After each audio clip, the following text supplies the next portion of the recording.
Hello and welcome to Budget Model Railways and another update on the shed layout.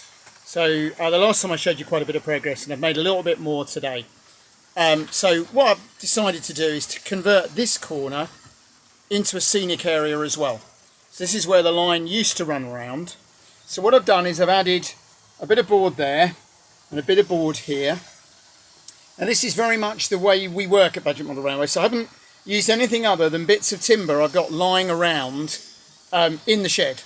So the new back scenes there are actually the bits of old white hardboard from some broken up furniture that we used for laser cutting before we had a decent bed. So they're going to go on there as the back scene. We'll get a bit more of something on the end there. As I say, little off-cut of timber just held with beams underneath. Because they're the offcuts, they're funny shapes. This was actually the bit that came off there because when I did this bit, I hadn't thought about doing this bit. And a bit of a leg. And all this is just to remember that we're only running fairly lightweight plastic trains on this. So it really doesn't need to be over-engineered. And this is literally just odds and sods that I've got left lying around. But the idea is to convert this area to another scenic corner. So where the train's just going through now, there'll be a tunnel mouth. Put a little, very, very small halt in here and some scenery. So some hills, an embankment down here, so it's running through a cutting. Run the embankment, put a back scene on, photo back scene. In the corner there, a bit more of a hill, possibly a road coming over and down into here. Almost certainly a signal box somewhere. As I say, just to really give me a bit more scenic area on this particular run of the layout. That's a rather nice Class 50 there, Eagle, Lima running around. Got that a long time ago, didn't pay a lot of money, and it just needed a bit of a run, and it's running really nicely now. So we've also got the beginnings of the control board put in. So this is the one Doug laser cut for me, and all wired in. It's going to be neated up. We'll put a bit more of a box on it, but it's also the controller. So those two bits there control all the lower area. All the four roads through the running area. So I'm going to stop this in a second and just show you this in operation. So we can run that in. We stop it when it gets there. And then it's fairly simply, if I want to run the top lane, I press lane 1. And that changes both points. I don't need to change 2 points, I only need to change 1. It's worth pointing out we don't have any of these, excuse me if I get the expression wrong, DBTD, double switch throw, all this malarkey. The power is simply being transferred by the points. All this is doing is switching the points using a Pico point motor in a Hornby housing. I have never got my head around all these ideas of having to transfer the power and everything when you move the point. There's 2 wires control this over there, and 2 wires as a booster there. So there's only 4 and it powers all the roads. Oh, I was going to stop that one. So then relatively simply, if I want to do lane 2, I press lane 2 and lane 2 moves off. At the moment we do need to go sequentially.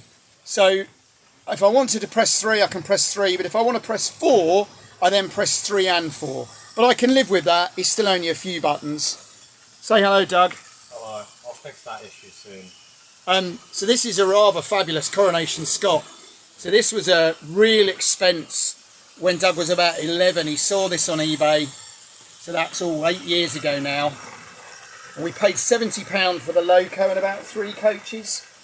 And then we quietly added 3 more at about £10 each when we could see them. And I was horrified to find out today they're £60 each new, even £40 reduced. And then over the back there we've got my Lima. People call them Class 14s. They're not really, because they're not Bow locos. They're not even accurate for the German ones. But that is a really nice runner, like a lot of these old Lima are. Give them a really good clean. Don't have to change the motors. Give them a lube and a good run. And that runs just fine. So, we're hoping Doug will get a few videos out. This will probably be the last of my videos for a while. I'm just going to stop that. Oh, just in time. And then I can run lane 3.